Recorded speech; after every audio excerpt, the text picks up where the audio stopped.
Shalom à tous.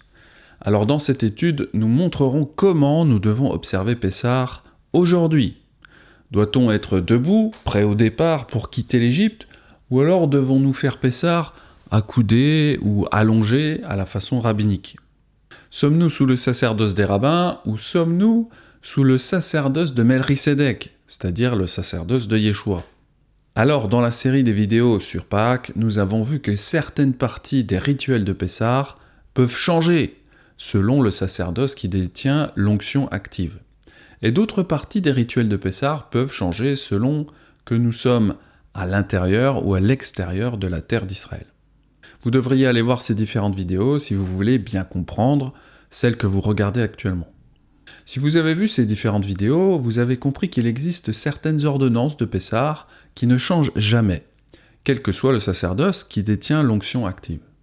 La question devient alors la suivante. Comment devrions-nous célébrer Pessah aujourd'hui sous le sacerdoce melchisédékien renouvelé de Yeshua? Dans Exode chapitre 12, Yahweh dit certaines choses qui ne changeront jamais. Jetons un coup d'œil à ces détails. Cette même nuit, on en mangera la chair, rôtie au feu. On la mangera avec des pains sans levain et des herbes amères. Vous ne le mangerez point à demi-cuit et bouilli dans l'eau, mais il sera rôti au feu, avec la tête, les jambes et l'intérieur. Vous conserverez le souvenir de ce jour et vous le célébrerez par une fête en l'honneur de Yahweh. Vous le célébrerez comme une loi perpétuelle pour vos descendants. Alors c'est un langage assez clair. Nous voulons toujours garder Pessah. La seule question est de savoir comment célébrer Pessah. Beaucoup de personnes se demandent si nous devons manger de l'agneau. Dans les précédents enseignements, nous avions vu que nous ne devions pas sacrifier l'agneau dans nos portes, parce que le fait de mettre du sang sur les linteaux était propre à la situation d'Exode 12. Et puis nous avions vu également que dans le sacerdoce lévitique, nous devions aller à Jérusalem sacrifier l'agneau, c'est-à-dire au temple. Aujourd'hui, comme nous sommes dans la dispersion et que le temple a été détruit, nous ne devons pas faire le sacrifice d'un agneau en dehors de Jérusalem. Prends garde à toi pour ne pas sacrifier tes holocaustes dans tous les lieux que tu verras. Mais tu offriras tes holocaustes dans le lieu que Yahweh choisira en l'une de tes tribus, et tu y feras tout ce que je te commande. C'est-à-dire Jérusalem. Nous pouvons cependant manger de la viande d'agneau en tant que symbole du sacrifice. Il faut également manger des herbes amères et des pains sans levain pour le soir du 14. Les Hébreux tuaient eux-mêmes un animal pour une famille ou plusieurs familles si la maison était trop peu nombreuse. Si la maison est trop peu nombreuse pour un agneau, on le prendra avec son plus proche voisin, selon le nombre des personnes. Vous compterez pour cet agneau d'après ce que chacun peut manger. Ce sera un agneau sans défaut, mâle, âgé d'1 an. Vous pourrez prendre un agneau ou un chevreau. Alors aujourd'hui, ce serait assez compliqué parce que il n'y a pas vraiment de grande famille nazaréenne. Souvent, les gens sont célibataires ou alors ils sont très isolés. Un agneau entier serait alors un énorme gaspillage. D'ailleurs, à ce propos, j'aimerais bien enseigner un peu sur ce qu'est un agneau d'1 an. Car beaucoup de gens ne se rendent pas compte de ce que c'est concrètement. Moi qui possède des moutons, à chaque fois que les gens viennent chez moi, ils me posent plein de questions. « Tiens, Benjamin, qu'est-ce que c'est que tu as dans ton jardin, là ?» En fait, on confond souvent moutons, béliers, agneaux et brebis. Et on confond parfois les moutons avec les chèvres. Les moutons, c'est ce qui regroupe le bélier, la brebis, l'agneau ou l'agnelle. Un bélier, c'est un mouton mâle, la brebis, c'est un mouton femelle, un agneau, c'est un jeune mouton mâle, et une agnelle, c'est une jeune mouton femelle. La définition d'un agneau est parfois différente pour nous aujourd'hui que ça l'était dans les Écritures. Dans l'agriculture, un agneau devient un bélier à l'âge d'1 an. Mais ce n'est pas tout. Parfois, un agneau ne deviendra un bélier qu'à partir du moment où il aura fait sa première saillie. Si l'agneau ne passe pas par la case reproduction, on appelle cela un entenné. Mais dans les Écritures, Yahweh demande un agneau âgé d'1 an. Ce sera un agneau sans défaut, mâle, âgé d'1 an. Vous pourrez prendre un agneau ou un chevreau. Dans le nord de la France, on mange des agneaux autour de 4-5 mois, ce qui représente un poids carcasse de 16 kg. Mais dans le sud de la France, on préfère des agneaux laitons, qui ont environ 3 mois, et cela représente 7 kg carcasse. Par contre, au Moyen-Orient, on aime les viandes plus fortes, c'est-à-dire des agneaux âgés d'environ 1 an. Ce que beaucoup de gens ne réalisent pas, c'est que un agneau d'1 an eh bien ça a quasiment la taille d'un bélier adulte. Il aura déjà des cornes et il sera mature sexuellement. Alors, au moment de la fête de Pâques, les gens mettent des photos d'un agneau minuscule. On montre un agneau qui est quasiment un nouveau-né. Ce genre d'agneau tout mignon, c'est un peu une image d'Épinal qu'on a tous, une sorte de cliché. Il y a 2 ans, nous avons eu un agneau qui est né fin mars. On l'avait appelé Matzot parce qu'il était né au moment de la fête des Matzot, donc des pains sans levain. Le jour de sa naissance, il ressemblait aux agneaux qu'on voit dans les images que les gens utilisent pour parler de la fête de Pâques. Mais en réalité, les Écritures nous disent que pour la Pâques, on utilise un agneau qui est de l'année précédente. Je vais vous montrer à quoi ressemble un agneau d'1 an. Mais dans un premier temps, je vais vous montrer l'évolution de la croissance de Matzot, l'agneau que Yahweh nous avait donné en 2024. Sur cette vidéo, il est âgé de 2 semaines à peine, et déjà, il ne ressemble plus beaucoup à l'image d'Épinal du tout mignon, de tout petit agneau. Quand il était sur son banc, il avait 1 mois et demi, et déjà de petites cornes qui étaient bien sorties. Et puis sur ces images, il avait 2 mois et demi.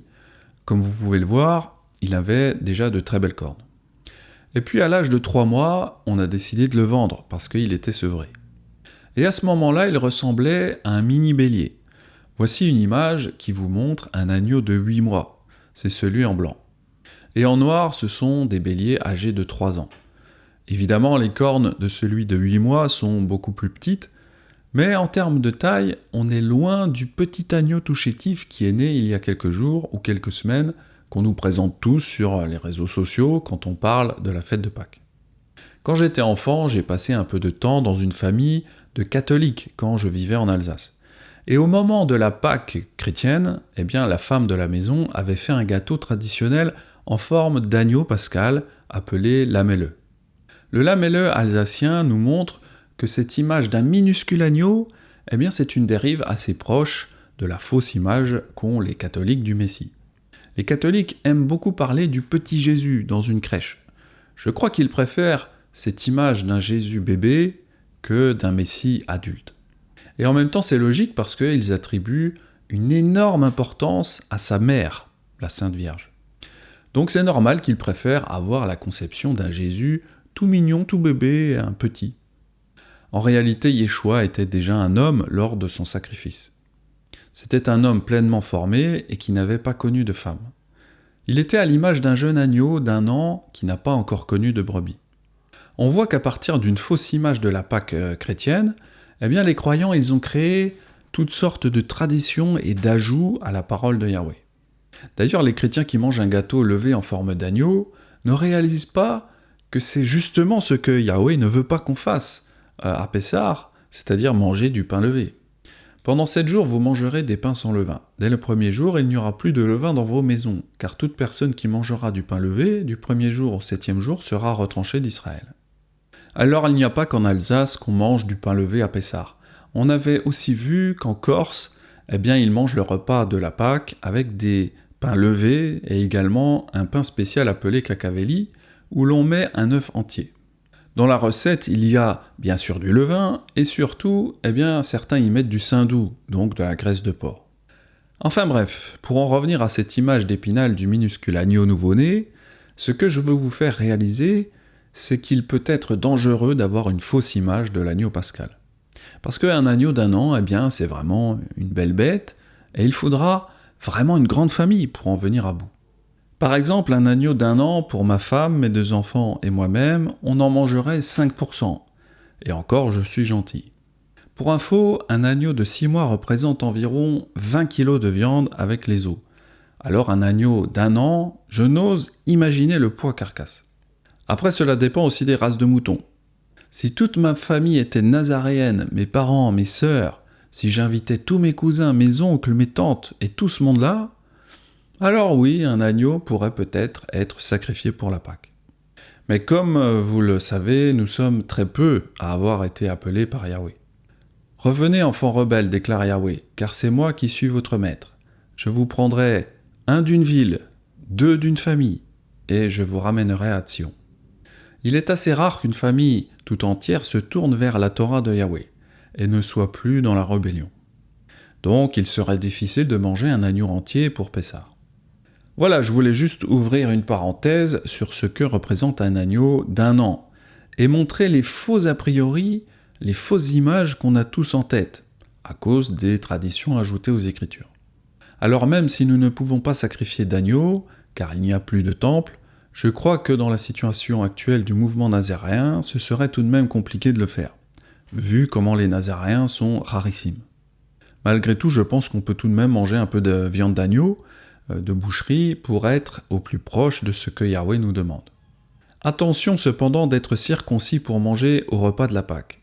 Cela reste une ordonnance en vigueur encore aujourd'hui. Si un étranger en séjour chez toi veut faire la Pâque de Yahweh, tout mâle de sa maison devra être circoncis. Alors il s'approchera pour la faire et il sera comme l'indigène. Mais aucun incirconcis n'en mangera. Donc si vous vous posez la question de faire le repas de la Pâque sans être circoncis, la réponse est très claire dans les Écritures.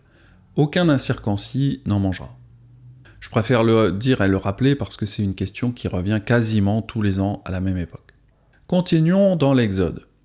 Pendant 7 jours, vous mangerez des pains sans levain. Dès le premier jour, il n'y aura plus de levain dans vos maisons, car toute personne qui mangera du pain levé, du premier jour au 7e jour, sera retranchée d'Israël. Ce passage est particulièrement important, parce que nous savons que le levain, c'est le symbole du péché, et aussi des fausses doctrines. Yeshua nous met en garde par rapport aux faux enseignements. Alors ils comprirent que ce n'était pas du levain du pain qu'il avait dit de se garder, mais de l'enseignement des pharisiens et des sadducéens. Cela signifie que quiconque participe au péché et quiconque écoute une fausse doctrine ou de faux enseignements et les met en pratique, eh bien il sera retranché de la nation d'Israël. Donc c'est toujours un commandement qu'on doit appliquer aujourd'hui, il faut jeter le levain de nos maisons et nettoyer notre maison de tout morceau de pain, des miettes, etc. Mais évidemment ce commandement n'est pas uniquement à faire dans notre maison physique, on doit le faire dans notre maison spirituelle également. Cela signifie qu'il faut faire le tri dans les enseignements que nous suivons et les enseignants que nous soutenons. Personnellement, j'ai déjà fait suffisamment de vidéos dans lesquelles j'explique ce qu'est le levain des pharisiens aujourd'hui. Celui qui a des oreilles pour entendre, entende. Mais en tout cas, la punition pour avoir du levain dans sa maison, c'est très sévère. Alors j'imagine que si nous suivons de faux enseignants, eh bien c'est aussi assez grave. C'est le retranchement de la nation. Donc si vous suivez plusieurs fontaines, c'est-à-dire plusieurs enseignants dans vos abonnements YouTube, eh bien c'est le bon moment de l'année pour faire le tri et retirer les enseignants qui n'enseignent pas selon la Torah. Nous devons y prêter attention, nous devons avoir la crainte de l'Élohim vivant. Continuons dans Exode. Le premier jour, vous aurez une sainte convocation, et le 7e jour, vous aurez une sainte convocation. On ne fera aucun travail ces jours-là. Vous pourrez seulement préparer la nourriture de chaque personne. Dans ce passage, nous devons encore aujourd'hui prendre ce jour de congé. Donc, si vous pouvez prendre ce jour et ne pas travailler, eh bien vous obéissez au commandement de la fête des pains sans levain. Dans Colossiens 2, eh bien nous avions vu que Shaul nous dit qu'on doit être extrêmement prudent et ne laisser personne en dehors du corps du Messie nous dire quoi faire, en ce qui concerne ce que nous mangeons ou buvons, ou en ce qui concerne un jour de fête, un jour de nouvelle lune, ou de l'un des jours de Shabbat. Parce que ce sont des images prophétiques des choses qui sont encore à venir. Et c'est exactement ce que beaucoup de gens font. Beaucoup de personnes laissent des enseignants extérieurs au corps de Yeshua leur dire comment faire les fêtes et à quelle date faire les fêtes, etc. En effet, il y a beaucoup de messianiques qui écoutent les rabbins ou qui écoutent les karaïtes, c'est-à-dire des gens qui ne sont pas dans le corps de Yeshua. Les gens écoutent les rabbins et les karaïtes pour leur dire non seulement quand célébrer Pessah, mais aussi comment célébrer Pessah. Combien de personnes aujourd'hui écoutent le calendrier rabbinique de l'équinoxe, et combien de personnes font le repas de la Pâque à la manière d'un seder rabbinique ? Ben je vous le donne en 1000, quasiment tout le monde. Dans Colossiens 2, c'est précisément contre cette attitude que l'apôtre Shaul écrivait ici. Que personne donc ne vous juge au sujet de la nourriture ou de la boisson, ou à l'égard d'une fête ou de la nouvelle lune, ou des jours de Shabbat, qui sont l'ombre des choses à venir, mais le corps du Messie. Quand Shaul parle de personnes qui nous jugent, il ne parle pas d'un jugement du style « rendre une sentence lors d'un jugement d'un crime qu'on aurait commis en mangeant telle ou telle chose. Shaul parle du jugement en tant que prise de décision des anciens, du corps du Messie, en ce qui concerne la bonne façon d'obéir au commandement. Un peu comme la décision qu'a prise Yaakov dans Acte 15. Il a jugé d'après ce que l'Esprit Saint avait décrété, c'est-à-dire qu'il a donné une décision sur comment devaient se comporter les païens qui se tournaient vers Élohim. C'est pourquoi moi je juge qu'il ne faut pas inquiéter ceux d'entre les nations qui se tournent vers Élohim, mais leur écrire qu'ils s'abstiennent des souillures des idoles, de la fornication et de ce qui est étouffé et du sang. Dans Colossiens 2, Shaul dit que personne ne vous juge, sauf ceux du corps de Yeshua qui sont qualifiés pour le faire. Donc les rabbins n'ont aucune autorité en ce qui concerne la façon dont les Nazaréens doivent faire les fêtes. Malheureusement, dans les faits, ce n'est pas du tout la réalité. Les rabbins ont une énorme influence sur les croyants nazaréens. Yeshua nous a dit de nous méfier du levain des pharisiens et des sadducéens parce que Yahweh va retrancher d'Israël quiconque adhère à une fausse doctrine. Donc soyez prudents quand vous faites les fêtes. Certaines personnes pensent qu'il est acceptable de boire à toutes les fontaines. Beaucoup de gens pensent qu'il est acceptable d'écouter tel ou tel enseignant, tel ou tel groupe. Et donc vous vous retrouvez avec beaucoup de gens qui finissent par faire de très mauvaises choses. Il est important que nous ne fassions pas cela. Yeshua recherche des disciples affermis et qui ne changent pas d'opinion tous les 4 matins. Shaul nous disait d'écouter ceux du corps de Yeshua, concernant les fêtes, les nouvelles lunes et ce qui concerne la nourriture ou la boisson. Donc n'écoutez pas les hommes qui ne confessent pas Yeshua, c'est-à-dire les rabbins, les karaïtes, parce que c'est ce que font beaucoup de Nazaréens et de Messianiques. L'apôtre Yohanan nous mettait en garde également. Reconnaissez à ceci l'esprit d'Élohim. Tout esprit qui confesse Yeshua Mashiach venu en chair est d'Élohim. Et tout esprit qui ne confesse pas Yeshua n'est pas d'Élohim. C'est celui de l'Antéchrist, dont vous avez appris la venue et qui maintenant est déjà dans le monde. Vous, petits enfants, vous êtes d'Élohim, et vous les avez vaincus parce que celui qui est en vous est plus grand que celui qui est dans le monde.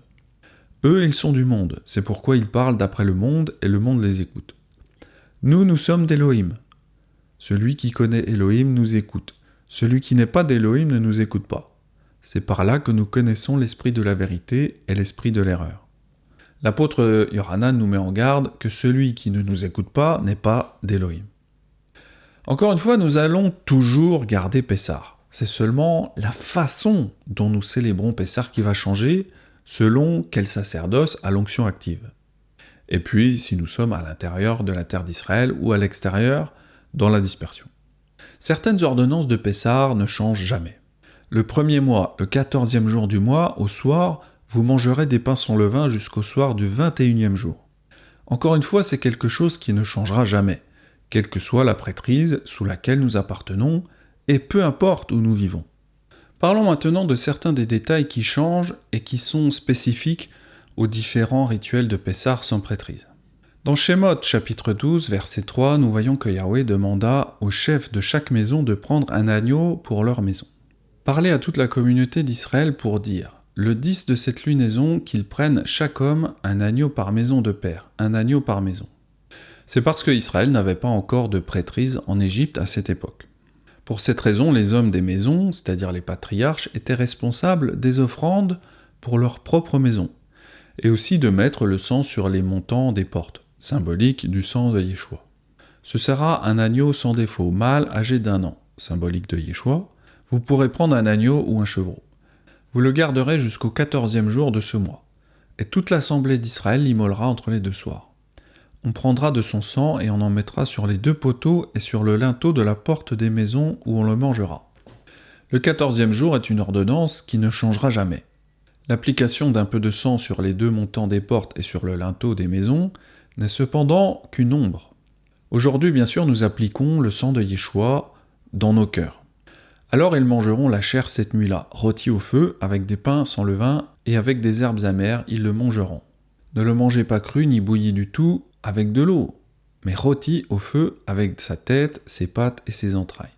Manger de la chair ce soir-là, rôti au feu, avec du pain sans levain et des herbes amères est une ordonnance. Nous voulons maintenant prendre tous ces détails qui nous ont été donnés et voir les éléments spécifiques de la Pâque melchisédékienne. Nous allons voir ce qui s'applique à nous aujourd'hui et ce qui ne s'applique pas à nous. Isaïe parle du deuxième exode. Car tu ne sortiras pas en toute hâte, et tu ne partiras pas en fuite. Car Yahweh marchera devant toi, et l'Élohim d'Israël sera ton arrière-garde. Éphraïm va revenir de toutes les nations avec ceux de Juda qui séjournent avec Éphraïm. Nous devrons quitter l'Égypte, pour ainsi dire. Mais nous ne fuirons pas l'Égypte dans la précipitation. C'est la différence avec le premier exode. Si vous vivez en terre d'Israël en ce moment, alors oui, vous devriez fuir à toute vitesse lorsque l'abomination de la désolation sera mise en place. Mais ensuite, une fois que vous serez partis, eh bien vous revenez en terre d'Israël plus tard. Nous quitterons l'Égypte et le système mondial, mais pas dans la précipitation, parce que Yahweh nous protège. Donc encore une fois, nous devons toujours nous rappeler ce que nous répétons. Si vous êtes dans le pays, vous êtes en train de répéter « fuir le pays d'Israël lorsque l'abomination de la désolation sera dressée dans le lieu saint ». Et pour le reste d'entre nous, qui sommes en dehors du pays, eh bien, ils vont nous rejoindre. Et nous allons tous répéter le retour chez nous en terre d'Israël lors du deuxième exode, c'est-à-dire le grand rassemblement. Et nous allons répéter le départ, mais pas dans la précipitation. Alors existe-t-il aujourd'hui une prêtrise permanente ? Eh bien, ce sont aujourd'hui les Israélites nazaréens. Il y a eu une grande apostasie, et à l'heure actuelle, il y a actuellement une restauration suite à cette grande apostasie. Nous voyons la preuve du sacerdoce originel dans le livre des Actes. Et puis, il y a une chute vers le christianisme, puis plus tard vers le catholicisme. Et puis, il y a une restauration partielle avec le protestantisme, puis une restauration un peu plus poussée dans le mouvement messianique. Et aujourd'hui, nous commençons à voir la restauration complète de la secte originale des Nazaréens du 1er siècle. Ensuite, nous devrions nous demander s'il est nécessaire de répéter la fuite en toute hâte. Eh bien, lors de Pessah dans Shemot 12, oui, il était clairement nécessaire de se préparer pour fuir en toute hâte. Cependant, dans le sacerdoce lévitique, ils habitaient déjà dans le pays d'Israël. Même si les prophéties disent qu'on quittera les nations tranquillement, faire Pessah habillé avec mes chaussures aux pieds m'a fait prendre conscience que ma place n'était pas en Belgique où je vis. Pour beaucoup de gens, vivre dans leur maison est une fin en soi. Vivre dans les nations est une fin en soi. Il faut cependant se battre contre cette idée. Et le repas de Pessah est une occasion pour prendre conscience qu'on ne doit pas se sentir chez nous dans les nations. Yahweh nous a donné la promesse qu'on vivra dans la Jérusalem céleste. Et c'est dans cette foi que nous devons vivre et mourir. Cette foi spécifique dont nous parle Shaoul. C'est dans la foi qu'ils sont tous morts, sans avoir obtenu les choses promises. Mais ils les ont vus et salués de loin, reconnaissant qu'ils étaient étrangers et voyageurs sur la terre. Pour prendre conscience qu'on est étrangers et voyageurs sur terre, la célébration de la Pâque, avec nos chaussures aux pieds et notre ceinture à la taille, nous aide à réaliser que nous ne devons pas aimer ce monde. Nous sommes des étrangers et des voyageurs sur la terre. Je continue la lecture. Ceux qui parlent ainsi montrent qu'ils cherchent une patrie. S'ils avaient eu en vue celle d'où ils étaient sortis, ils auraient eu le temps d'y retourner. Mais maintenant, ils en désirent une meilleure, c'est-à-dire une céleste. C'est pourquoi Elohim n'a pas honte d'être appelé leur Elohim, car il leur a préparé une cité. Donc je vous conseille vraiment de faire Pessah avec cet état d'esprit, de vouloir prendre le départ avec vos chaussures aux pieds et votre bâton à la main. Et vous comprendrez beaucoup mieux que votre place n'est pas de rester dans les nations tranquillement dans votre salon, parce qu'un jour, nous devrons partir. Et maintenant, qu'en est-il du sang sur les montants des portes ? Évidemment, lors du service de Shemot 12, ils ont physiquement placé le sang sur le montant de leurs portes. Parce que l'ange de la mort les aurait tués sans cette marque. C'était le contexte de la dernière plaie. Mais c'était une image prophétique du sang de Yeshua. Mais dans l'ordre lévitique, non, ils ne mettaient pas de sang sur le montant de leurs portes. Parce que les hommes devaient quitter leur maison et monter à Jérusalem. Puis ils offraient leur sacrifice à l'autel. Parce que l'un des objectifs était d'unifier la nation. Ils ne pouvaient pas ramener le sang dans leur maison et l'appliquer sur le montant de leur porte. Cela ne fonctionne pas comme ça. Et puis à l'époque du 1er siècle, la même chose se passait au temple. Le sacrifice physique de l'agneau allait être offert à l'autel. Mais surtout, Yeshua était offert le 14 Aviv en fin d'après-midi sur la croix et son sang a coulé à ce moment-là. Et c'est la même chose aujourd'hui dans l'ordre de Melchisédek. Nous plaçons et confirmons le sang de Yeshua sur les montants des portes de nos cœurs, pour ainsi dire. C'est aussi pour cela qu'on ne sacrifie plus d'agneaux dans nos maisons. Certaines personnes se demandent pourquoi nous ne revenons pas automatiquement au service de Shemot 12, si nous ne vivons pas sur la terre d'Israël. C'est une très bonne question. Mais la réponse à cette question est que nous ne sommes pas dans une situation sans prêtrise. Ce n'est pas un Pessah sans prêtrise. Nous avons maintenant un ordre de Melchisédek permanent. Et même si l'ordre de Melchisédek peut fonctionner avec un autel de sang, il n'a pas besoin d'un autel de sang pour fonctionner. Nous pensons toujours que c'est à Jérusalem que nous devrions offrir des sacrifices de sang, et pas le faire dans nos portes. Il est particulièrement important de comprendre que nous n'offrons pas de sacrifices de sang aujourd'hui, car il n'y a pas de temple. Maintenant, la question est de savoir où se déroule le rituel de Pessah. Encore une fois, dans Shemot chapitre 12, cela s'est déroulé à l'intérieur de nos propres portes. En d'autres termes, c'était réalisé dans des maisons individuelles. Dans le sacerdoce lévitique, c'était accompli à l'autel lévitique, parce qu'une partie de l'objectif était d'unifier la nation autour de l'autel de Yahweh 3 fois par an. Au 1er siècle, l'agneau était offert au temple le 14, mais Yeshua lui-même a été offert sur la croix le 14. Dans le sacerdoce de Melchisédek, notre conviction est que nous devrions le faire à nouveau dans chacune de nos maisons. Et la raison pour laquelle nous croyons cela est que le rituel original de Pessah a été effectué à l'intérieur de nos portes, ou sur notre propriété. Le rituel original de Pessah était effectué dans les maisons, puis il y avait un rassemblement public, un Mikra Kodesh, le 1er et le 7e jour des pains sans levain. Je sais que tout le monde veut organiser un grand rassemblement public le jour de Pessah. Mais la première fois que nous voyons Pessah dans les Écritures, cela a eu lieu dans les maisons. Puis Israël s'est rassemblé le 1er et le 7e jour des pains sans levain. Donc, dans la dispersion, nous devons avant tout célébrer Pessah chez nous, en famille. Et puis, si une occasion se présente, nous pouvons nous rassembler publiquement. Maintenant, je veux être clair sur une chose. Il y a des gens qui aiment aller en terre d'Israël pour célébrer Pessah. Nous vous déconseillons fortement de célébrer Pessah dans le prochain temple anti-Yeshua. Il y a un 3e temple en préparation et ce ne sera pas un temple pur. Nos frères et sœurs de Juda se préparent à construire ce 3e temple.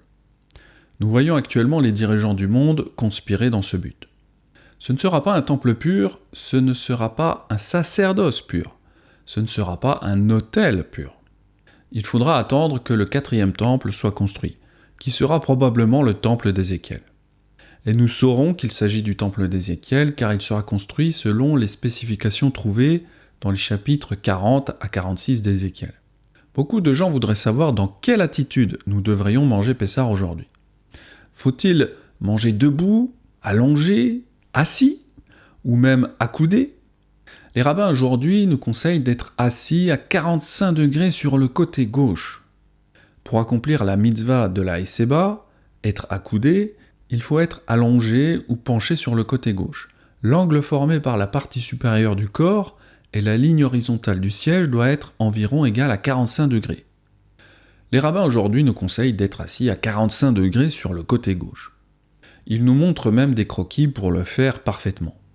Les rabbins disent de ne surtout pas manger Pessah assis droit, ou même d'être debout, parce que ce sont les esclaves qui mangent debout tandis que leur maître mange allongé. On en avait déjà parlé.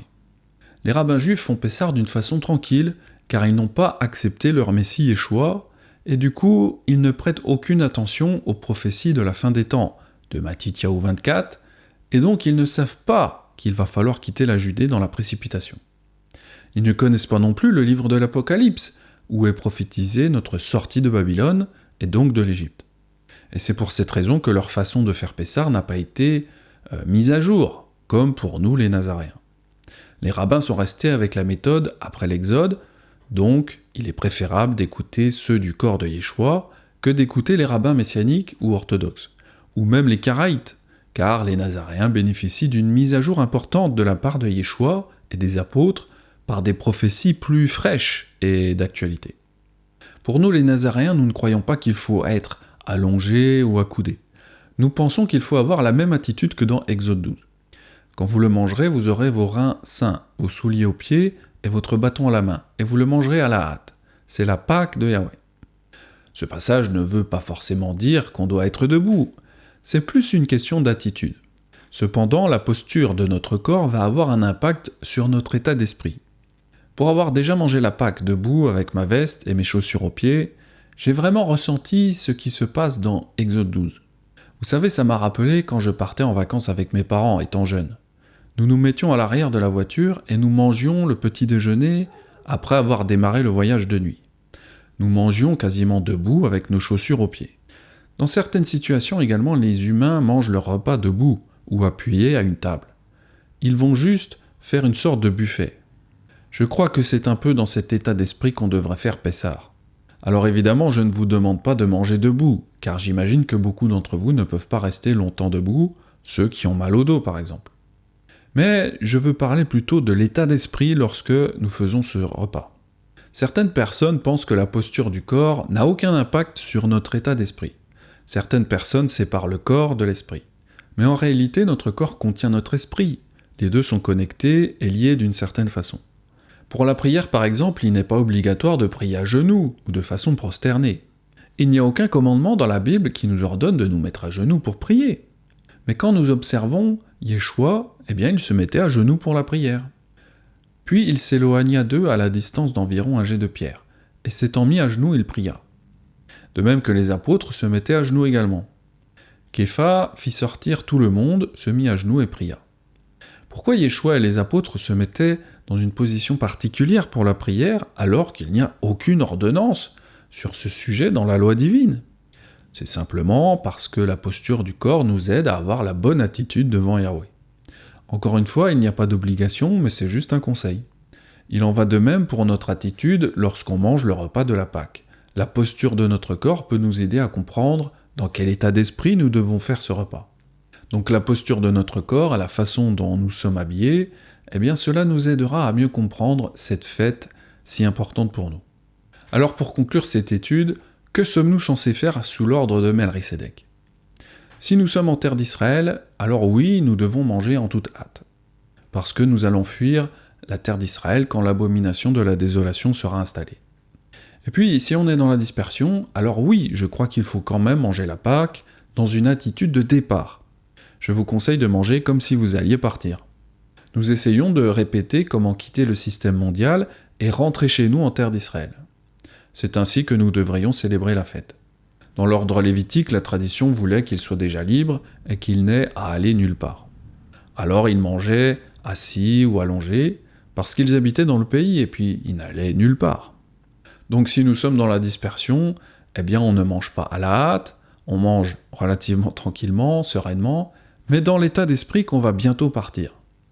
Un peu comme si vous mangiez dans un aéroport ou dans une gare ferroviaire. Vous mangez tranquillement, mais vous savez que le départ est pour bientôt. Donc voilà, j'espère que cet enseignement vous aura apporté toutes les réponses à vos questions. Je me suis inspiré d'un enseignement de Nazarene Israël. Quant à moi, je vous dis à très prochainement pour de futurs enseignements nazaréens, si Yahweh me le permet. C'était Benjamin, shalom à tous.